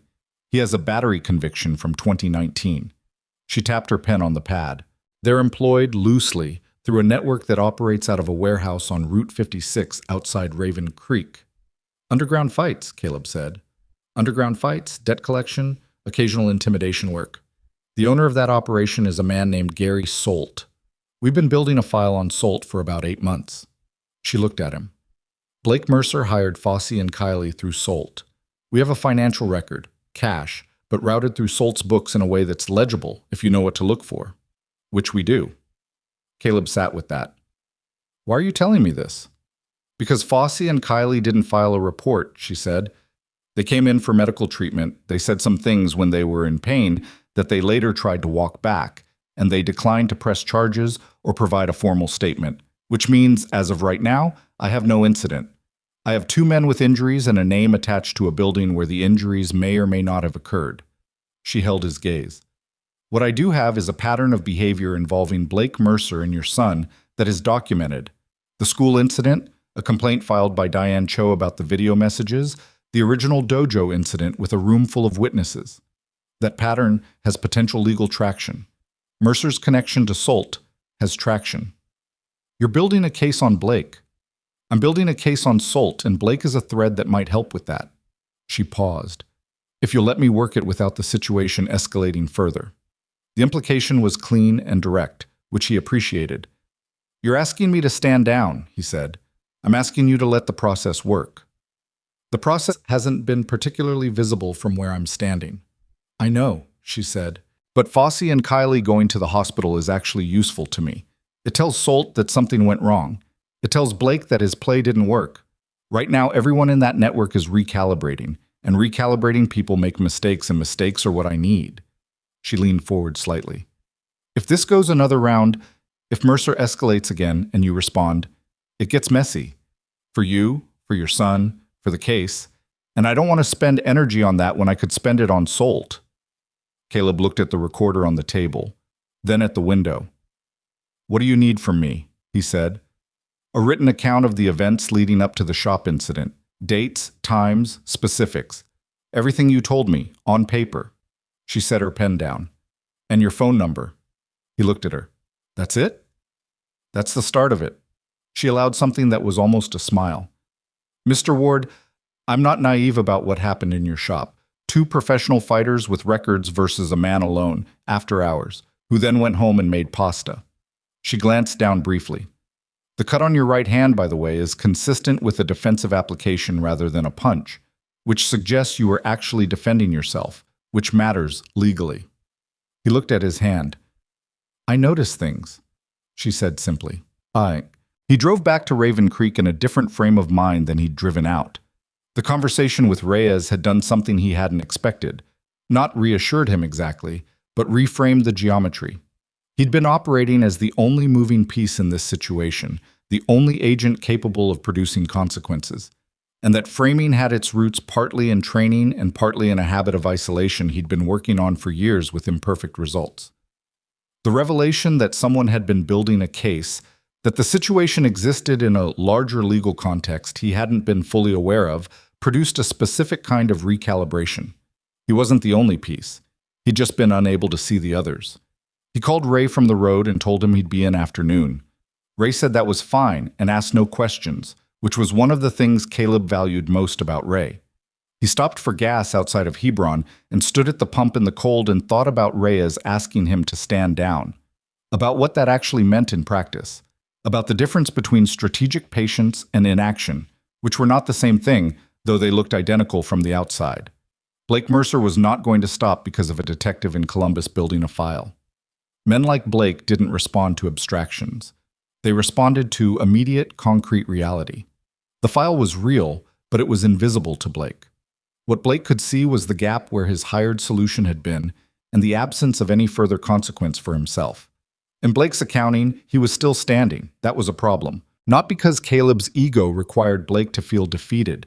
He genuinely did not care about that, had spent enough time around men whose egos required constant confirmation to know what that looked like and consciously not be it. The problem was operational. A man who believed he was still in the game would keep playing. And the next play might not come to the shop after hours. It might come somewhere Caleb couldn't control. The pump clicked off. He replaced the nozzle and got back in the truck. He made one call before he pulled back onto the highway. It was a number he hadn't dialed in 4 years. A Columbus prefix programmed into his phone under initials only, the way certain contacts get stored when their professional context doesn't bear explanation. It rang 3 times. Ward. The voice was male, early 50s, the particular baritone of someone who'd spent 20 years in rooms where everyone else was quiet. It's been a while. Yeah, Caleb said. I need to ask you something. Ask? Blake Mercer. Raven Creek. He's connected to a man named Gary Solt who runs fights out of a warehouse on 56. Franklin County has a file on Solt. Detective named Reyes is running it. He paused. I need to know if there's anything in that file that I should know before I make a decision. A long pause. Are you in it? The file? Peripherally. Another pause. You know I can't access an active county investigation. I know. But I can make a call and find out whether the file is real and whether it's moving or stalled. That's all I need. Give me 6 hours. Thank you. He hung up and pulled onto the highway and drove the rest of the way home with the radio off and the heater on and the flat Ohio fields going by outside the window, beige and harvested and wide under the October sky. Oh. The callback came at 8:17 p.m. Caleb was in the garage doing the kind of aimless maintenance work, oiling hinges, organizing shelves, that his hands needed when his mind was running. File is real, the voice said. Reyes is good. She's been on Solt for 9 months and she's close. The financial stuff is solid. She's got 2 informants inside his operation. Blake Mercer is a recent addition to her picture, which means she's going to move on Salt before Blake becomes the primary focus. Blake's going to be collateral. Timeline? She'll move on Salt within 60 days is my read. Maybe sooner if something accelerates it. And Blake? Blake gets swept up in what Salt implicates, or he doesn't. Depends on how Salt plays it when he's cornered. A pause. Ward, is your son safe in the short term? Working on it. That's not an answer. It's the accurate one, Caleb said, which was the second time that week he'd said that to someone. A brief silence. You know what the cleanest solution is? I know. You gonna take it? I'm gonna do what I can do without making Reyes's job harder. That's a very careful sentence. Yeah, Caleb said. It is. He hung up. He put the oil can back on the shelf. He stood in the garage for a moment and looked at the bare wall opposite him where a map of a city had once hung, removed years ago and not replaced. The outline of where it had been still faintly visible in the paint. Shut. He called Diane Cho the next morning and asked her to pass a message through whatever channel she had back to the person who'd warned him about Fosse and Kylie. The message was simple. Whoever you are, thank you. Stay out of what comes next. Diane didn't ask him to explain. She just said she'd try. 3 days later, she called him back and said the message had been received, and the person had sent back one word. Understood. On a Wednesday, 11 days after the shop, Caleb drove to the dojo. Not at night this time. Not after hours. He went at 2 in the afternoon when the parking lot had 2 cars in it and the sign on the door said open and the windows were bright with afternoon light. He walked in through the front door in his work jacket and his boots, and he stood in the waiting room and looked through the window at Blake Mercer running drills with a group of 10-year-olds who had no idea what their instructor's life currently looked like. He stood there for 2 minutes. Blake saw him on the second minute. He was demonstrating a blocking sequence with a kid half his height, and he looked up and his whole body changed. The specific physical shorthand of a man whose nervous system has been on elevated alert for 2 weeks and has just received a stimulus it was already primed for. He finished the demonstration without breaking, which took some effort. Some effort, Caleb could see, and then said something to the group and walked to the dividing door. He came out into the waiting room. He closed the door behind him. They stood 6 feet apart in the plastic-chaired waiting room with its bulletin board and its "Discipline is Freedom" sign and its overhead light doing its steady, uninvolved work. Blake looked worse than he had. Not the ribs. Those were healing. You could tell from how he was holding himself that the worst of it was behind him. It was his face. His face had the look of a man who'd been sleeping badly and eating irregularly and spending a lot of time inside his own head in ways that weren't productive. The borrowed confidence of their last conversation was gone. What was underneath it was something more ragged. "What do you want?" Blake said. His voice was controlled but thin, like a signal losing broadcast strength. "To finish it," Caleb said. "There's nothing to finish. Your guys—" He stopped, reorganized. "Fosse and Kylie went to the hospital. I heard."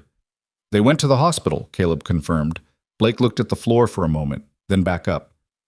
"What do you want from me, man?" "I apologized.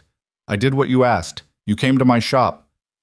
"The 2 men were your move," Caleb said. "Not mine." "I didn't—" Blake stopped again. Something moved through his face, a complicated sequence of denial and awareness, and the specific exhaustion of maintaining a false narrative when the person you're maintaining it for can see through it completely. "I didn't expect—" "I know what you expected," Caleb said. "You expected it to end differently." Blake said nothing. "I'm going to tell you something," Caleb said, "and I need you to hear it the way it's meant, which is not as a threat. There's a detective named Reyes in Franklin County who has been building a case against Gary Solt for 9 months. You're in that file now. Your connection to Solt is documented. The money, the hire. How deep that implicates you depends on how Solt plays it when he's arrested, which is going to happen." He paused. "You didn't know any of that when you called Solt. That's the thing about decisions made in anger. They don't wait for you to have all the information." Blake's face had gone through several things during this. He'd arrived at something that wasn't quite pale, but was adjacent to it. "What are you telling me?" he said. "I'm telling you that you've put yourself in a position that has nothing to do with me anymore. Whatever happens with Solt's case, that's between you and a county detective and whatever decisions you make in the next few weeks." Caleb held his eyes. "What I'm here about is simpler. You're going to close this dojo. Blake stared at him. I'm going to what? Close it. Not forever if you get your license situation sorted and Reyes decides you're cooperative and you genuinely rebuild something worth rebuilding. But for now, you're going to close it and you're going to stay away from my son's school and his life, and you're going to call Marcus and tell him the same applies to his brothers. You can't tell me to close my... I'm not going to make you, Caleb said. I'm telling you what needs to happen. You've had enough conversations with me to know I'm not trying to impress you. He paused. There are 12 families with kids in this program who don't know what you've been doing. What you did to Evan wasn't the first time you hurt a student to make yourself feel something. It wasn't even the second. I've had conversations, Blake. I know about the Garfield kid 2 years ago. I know about the Williams girl. He watched Blake's face. Those families deserve better than what's behind that door. Blake was very still. The Discipline is Freedom sign was directly above his left shoulder. You've been digging, he said. I've been listening. There's a difference. Caleb reached into his jacket pocket and pulled out a folded piece of paper. He set it on the chair beside him. That's a list of other programs in the county. Better run. Coaches who don't do what you do. He stepped back toward the entrance. Give the family something to go to. He turned for the door. Ward. He stopped, turned. Blake was standing in the middle of the waiting room with his hands at his sides, and for the first time since this had started, he looked his actual age. Not the performance of authority, not the borrowed confidence, not the tournament winner version of himself he'd been projecting for 11 years. Just a man in his late 30s who'd made a sequence of decisions that had compounded badly and who was looking at the shape of where he'd landed. What you are, Blake said. What you were. Was that... He stopped. Tried again. Did I ever hurt someone who didn't deserve it? Caleb said quietly. Blake nodded. Caleb was quiet for a long moment. Yeah, he said. I did. He pushed the door open and walked out. The dojo closed 10 days later. Not because Blake was forced to. Legally, Reyes's case hadn't moved yet, and the county had no mechanism for shutting down a licensed business on the strength of a complaint file and a father's conversation. It closed because Blake Mercer, on a Tuesday morning in the third week of October, put a closed sign on the door and didn't open it again. Diane Cho called Caleb when she heard. Word is he's cooperating with the county on the SOLT thing, she said. Apparently he went to them, voluntarily. Good, Caleb said. Is that all? He thought about it. Yeah, he said, that's all. He called Reyes and told her about his conversation with Blake and the list of families. She listened without comment and then said, You know that technically what you described could be characterized as intimidation. I know, he said. I'm not going to pursue that, she said. For the record. I know, he said again. A brief pause. The SOLT case is moving, she said. Probably 3 weeks out. When it does, Blake's cooperation will count for something. Might not be much, but something. That's between him and the process, Caleb said. Yeah, she said. It is. Another pause. One more thing. I pulled your full service record, not the classified parts. There are classified parts I can't pull. But the rest of it. She paused. You did a lot of things over there, Mr. Ward. A lot of things that don't make the news. He didn't say anything. I'm not trying to make you uncomfortable, she said. I wanted you to know that I saw it, and that I understand why someone like you handles things the way you handle them. Another pause. For what it's worth. He sat with that for a moment. It was a strange thing to receive. Acknowledgement from a direction he hadn't expected, about things he'd spent years not discussing. Thank you, Detective, he said. Reyes, she said. We're past Mr. Ward at this point, I think. He almost smiled. Thank you, Reyes. He hung up. The afternoon was doing its October thing. Flat light, cold, the trees on his street down to their last red and yellow, everything moving toward the bear season with the patient indifference of things that have been doing this for longer than anyone watching has been alive. He sat in the driveway in his truck for a few minutes, not thinking about anything specific, just sitting. The house looked the same as it always looked. The porch light needed a new bulb. He'd been meaning to get to it for 2 weeks. The drain gutter on the left side had a leaf issue developing. Small things, ordinary things, the constant background maintenance of a life lived in a physical structure that had its own ongoing requirements. He got out of the truck. He went inside. Evan was home early. Teacher workday. He'd forgotten. Sitting on the couch with his school bag open and a textbook on his knee, headphones around his neck. He looked up when Caleb came in. Hey. Hey. Caleb hung his jacket by the door. Good day? Okay day. You? Caleb considered this with more care than the question usually required. Yeah, he said. Good day. Evan looked at him for a second with those perceptive eyes that had always seen more than their age. The thing with Blake, Evan said. Is it done? Caleb crossed the living room and sat in the armchair across from his son. He put his hands on his knees and looked at Evan directly. Yeah, he said. It's done. Evan held his gaze for a moment. Whatever he read there appeared to satisfy him in the way that final things do. Not happily, not with relief exactly, but with the particular quiet of someone who's been waiting for a specific door to close and has now heard it. He nodded. He put his headphones on. He went back to his textbook. Caleb sat in the armchair and looked at the porch through the front window where the light bulb needed changing and said nothing, which was exactly the right thing to say. He changed the porch light bulb that evening. It took 4 minutes. He got the stepladder from the garage, found a replacement bulb in the utility drawer where he kept things like that. Batteries, spare fuses, light bulbs in 2 sizes, climbed up, unscrewed the dead one, screwed in the new one, came back down. The porch lit up clean and yellow against the dark. A completely ordinary thing, accomplished without ceremony. He stood on the porch for a moment after, hands in his jacket pockets, looking at the street. The neighbors across the way had their Halloween decorations up already, paper skeletons in the window, a plastic pumpkin by the door. 2 houses down, somebody was cooking something that smelled like garlic and onions. An ordinary street on an ordinary evening in a town that had no idea what had been moving through it for the past 3 weeks. He went back inside. He didn't sleep particularly well that night either, which surprised him. He'd expected the closure of the situation to produce some kind of rest, the way resolved problems were supposed to allow the nervous system to step down from whatever elevation it had been holding.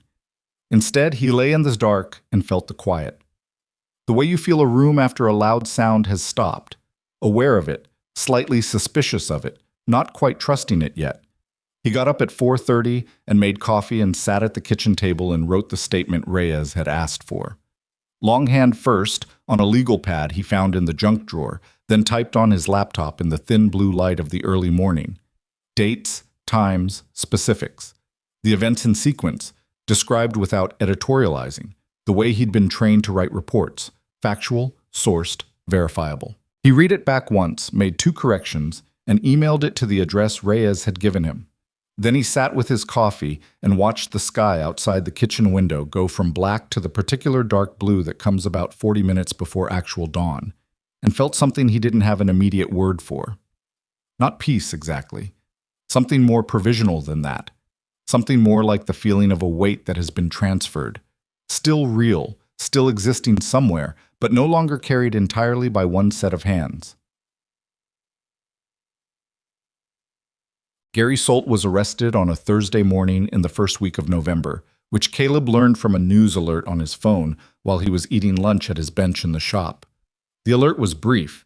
It named Solt, cited charges of racketeering and conspiracy to commit assault, mentioned that the Franklin County Sheriff's Office had conducted a coordinated action at the warehouse on Route 56 and at 2 associated properties. No names beyond Solt's in the initial report. Reyes called him that afternoon. It went clean, she said. Solt's in custody. His bookkeeper is cooperating, and we have enough physical evidence from the warehouse to make it stick.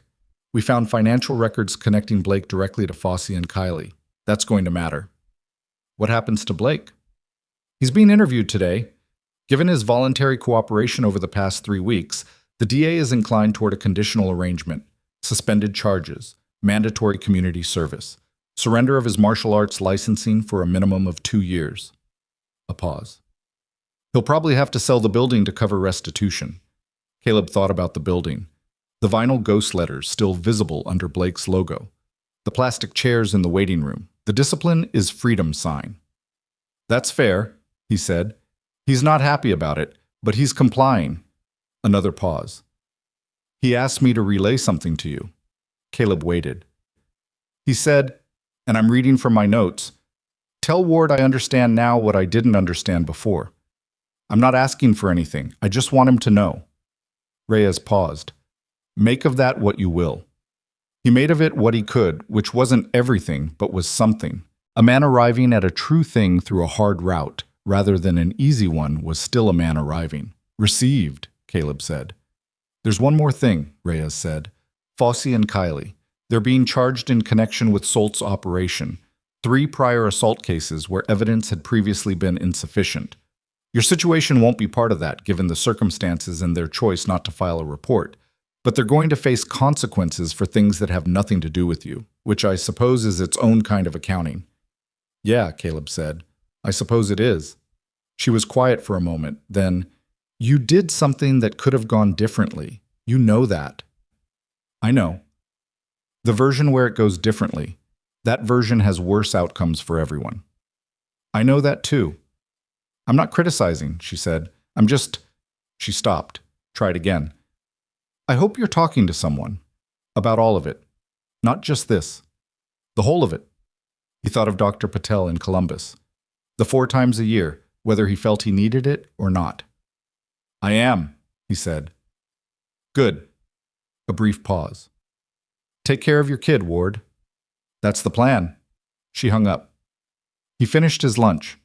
A turkey sandwich, same as most days, on the same bench, in the same shop, with the same compressor noise, and the same radio and the same smell of grease and metal. Identical in every observable way to the 100 lunches before it. The continuity of an ordinary day which he had never once taken for granted, and which he was aware, sitting there, was not something every man who had done the things he'd done got to come home to. He put the wrapper in the trash and went back to work. He told Evan that night, not everything. There were things that belonged to the machinery of law and process that weren't his to give Evan in detail, and there were things from the shop that he'd decided long ago would stay in the shop. But the shape of it, the outcome. Blake's cooperation, Solt's arrest, the licensing consequence, the end of the dojo. Evan sat across from him at the kitchen table and listened the way he listened, without interrupting, without performing a reaction, filing things in order. His nose had healed mostly. There was still a slight ridge where the fracture had been, which the doctor had said might smooth out over time and might not. Evan said he didn't mind it either way, which was the kind of thing that was probably partly true and partly the thing you said when you wanted the adults around you to stop worrying. When Caleb finished, Evan was quiet for a moment. The dojo, Evan said. It's actually done. It's done. What about the kids who trained there, the younger ones who didn't know any of... List of programs, Caleb said. I gave it to Blake. He's responsible for getting it to the families. Evan considered this. Do you think he will? I think he will, Caleb said. I think he's trying to do what he can with what's left. Whether that holds, that's on him. Evan looked at the table for a moment. You said you'd tell me what happened, the whole thing, when it was done. Caleb looked at his son. Yeah, he said. I did. He told him. Not the classified parts, not the parts that belonged to other people, not the parts so old they'd calcified into something too private to hand to another person, even a beloved one, but the relevant parts. The shop. Fossey and Kiley. The call from the anonymous voice. Reyes. What Reyes had found in his service record and what she'd said about it. Evan listened through all of it without interrupting. When it was over, he sat with his hands flat on the table, looking at some middle distance between the table's surface and the wall. He had an expression Caleb had never quite seen on him before. Layered, processing, not yet resolved into any simple feeling. Navy, Evan finally said. Yeah. SEAL. Was. How long? 11 years. Evan absorbed this. Why didn't you ever... He stopped. I mean, I knew there was something. I didn't know what. Mom knows? She knows some of it, Caleb said. The version she needed to know. Is there a version I needed to know? Caleb looked at his son carefully. You needed to know your dad was a mechanic who loved you and showed up. That was true. Everything else was, I wasn't hiding it to deceive you. I was keeping it away from you because I didn't want it to be the main thing. I didn't want you growing up in the shadow of it. Evan was quiet. But now you're older, Caleb said, and it became relevant. He paused. I'm sorry I didn't find a better way to bridge that. Evan looked up at him. Something moved through his face, complicated and unresolved and real. Are you okay? Evan said. Like, actually, not the version you say to not worry me. The question sat between them. Caleb thought about how to answer it honestly. Not the performed okay, not the managed version that didn't require follow-up. He thought about the 4 a.m. statements and the pasta and the porch light and the way his hands had looked to him afterward in the empty shop. Most days, he said, there are parts of who I used to be that I don't fully know what to do with. I'm working on that. He paused. The working on it is a long project. Evan nodded slowly. It was a serious nod. Not a kid receiving information, but a person processing something and deciding what to do with it. Is that why you see the doctor in Columbus? Evan said. Caleb blinked. You know about that? I'm 16, Dad. I notice things. A beat. You leave on the same 4 days a year. You come home quieter. I figured it was medical. It's... He paused. It's a therapist, yeah. Evan nodded again. No comment, no reaction that could be characterized as surprise or judgment. Just received it. Good, Evan said. Good? That you go. He shrugged, which was the teenage version of meaning something more than could be easily said. You should go. Caleb looked at his son for a long moment. Yeah, he said. I should. They sat at the kitchen table in the quiet house in the quiet town, and neither of them felt the need to fill it with more words, which was one of the specific things about the two of them that had always worked, the ability to be in a room together without performing anything. After a while, Evan said, What was it like? Over there. Generally. A loaded word. Generally. Doing a lot of lifting. Hard, Caleb said, and important. And sometimes things that were supposed to be one of those things turned out to be the other. He paused. The men I served with most of them were genuinely good people in impossible situations. That doesn't mean everything we did was right. Some of it was. Some of it I still think about. Evan was watching him. I came home, Caleb said. A lot of guys I served with didn't. That's a weight that doesn't go away. You learn to carry it in ways that don't break you. Some days you're better at it than others. The kitchen was quiet. Thank you, Evan said. For what? For telling me. He paused. The real version. Sarah came up from Columbus that weekend. She arrived on Saturday morning with a lasagna in a casserole dish and the particular energy of a woman who has been worrying at a distance and has decided she's done doing that. She hugged Evan in the doorway for longer than he considered necessary and tolerated, and then came inside and set the lasagna on the counter and looked at Caleb with the direct eyes she'd always had. You look tired, she said. I'm fine. You look tired and you're fine. Both things can be true. She set her bag on the kitchen chair. How's the hand? He looked at his right hand. The scab on the knuckle had fallen off 3 days ago and left a small pink mark. Healed. Good. She stood in his kitchen in her coat, not yet fully arrived, and looked at him the way she'd looked at him for the 22 years they'd known each other.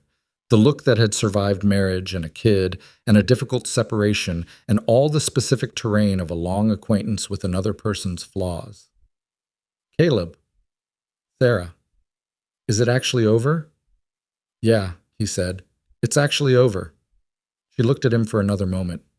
Then she took her coat off and put it on the back of the chair and rolled up her sleeves. Okay, she said. I'm going to make a salad. You're going to tell me the rest of what you left out on the phone. He almost argued. Then he got the cutting board out of the cabinet and set it on the counter and started telling her about. The three of them ate lasagna at the kitchen table that Saturday. The 3 points of the family they'd become after the version they'd tried first had needed to be redesigned. It wasn't without awkwardness. There were pauses and topics that required navigation, and one moment when both Caleb and Sarah reached for the serving spoon at the same time, and the mundane physical comedy of it broke some tension that had been sitting at the table with them. Evan told Sarah about the history paper, the Korean War, the Incheon landing, the B+. Your grandfather would have loved that, Sarah said. I know, Evan said. That's kind of why I picked it. Caleb looked at his son. You never told me that. Evan shrugged. You didn't ask what my angle was. He hadn't asked.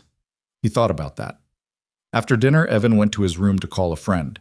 The ordinary retreat of a teenager from a table where adults were having a conversation that was technically about him, but no longer required his presence.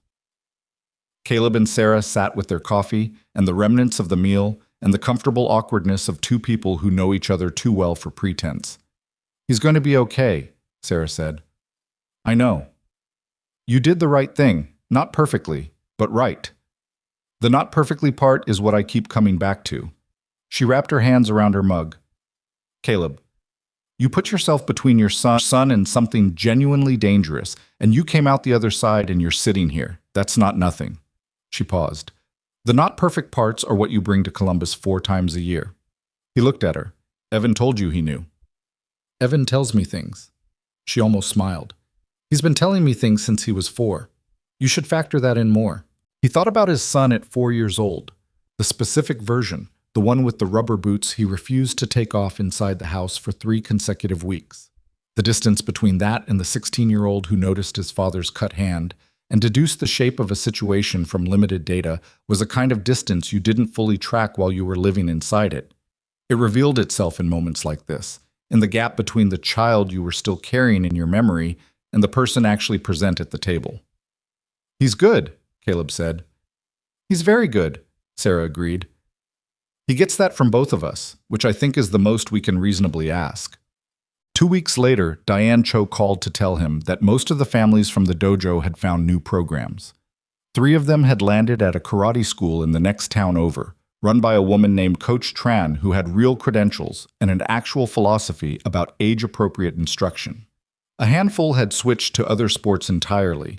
One family, the Garfields, whose son Blake had injured 2 years ago and who had never said anything, had called Diane personally to thank her for whatever she'd done, because they didn't fully know what she'd done, and Diane had deflected it gracefully because she was good at that. "The Garfield kid apparently started wrestling," Diane said. "Middle school. He's doing well." "Good," Caleb said. "You're not going to take any credit for any of this, are you?" "There's nothing to take credit for." "Caleb." "Diane." A pause. "I'm making a casserole next Saturday. You and Evan are coming over." It was not a question. He recognized the structure. "What time?" he said. 6, she said. "And don't bring anything. You'll try to bring something and it'll be practical and I'll appreciate it and it'll miss the point entirely." He almost laughed. "Okay." 6, she repeated, and hung up. On a Saturday in November, 3 days after the casserole at Diane's, which had been exactly what it was supposed to be, Caleb drove Evan to a new gym. Not the place Coach Tran ran, though he'd looked into it and thought well of it. Something different. A small boxing gym attached to a community center on the east side of Raven Creek, run by a retired welterweight named Dom Ferrara, who was 53 years old and missing the top of his left ear, and who had a sign on his gym wall that said, "Learn to fall before you learn to fight," which was the kind of thing that sounded like a cliché until you understood it was literal instruction. Caleb had talked to Dom twice before bringing Evan. The second conversation had lasted 40 minutes. Dom had asked more questions than he answered, which was a good sign.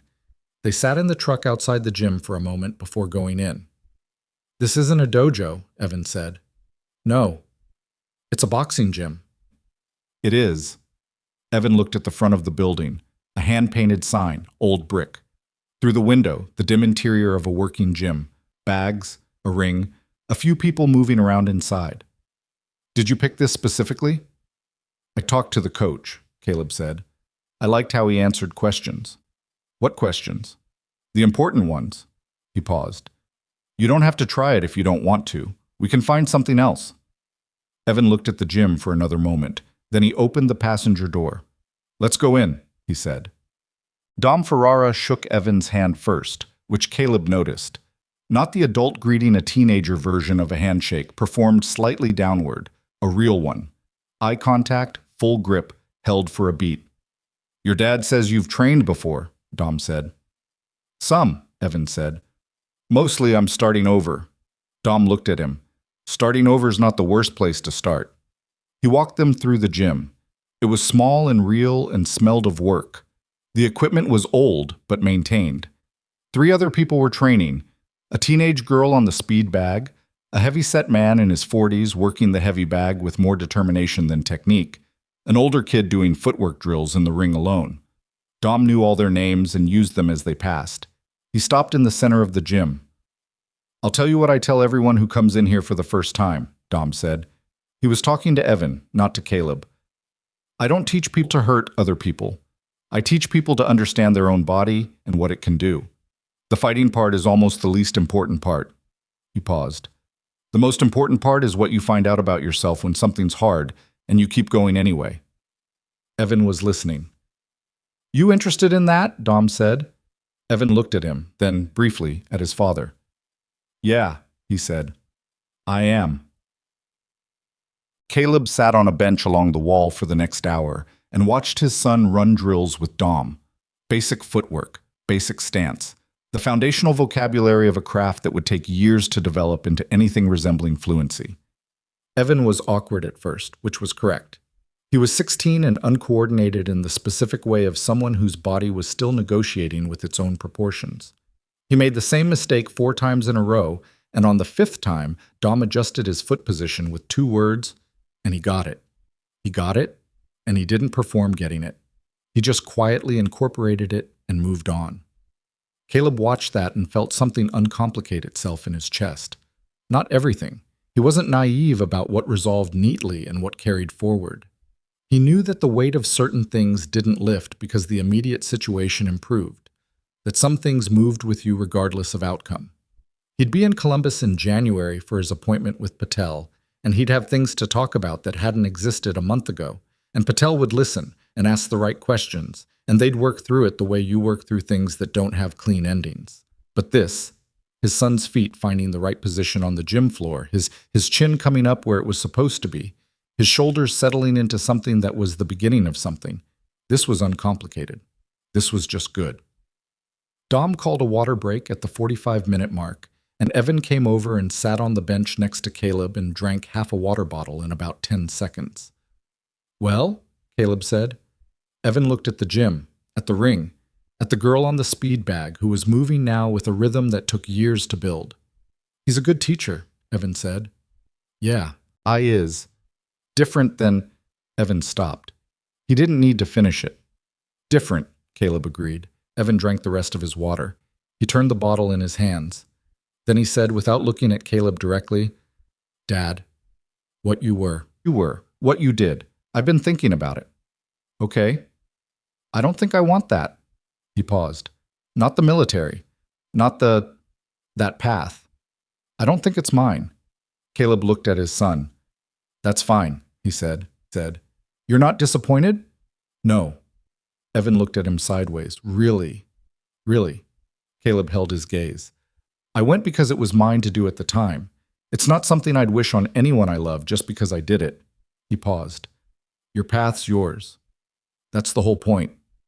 Evan was quiet for a moment. Then, "What do you think my path is?"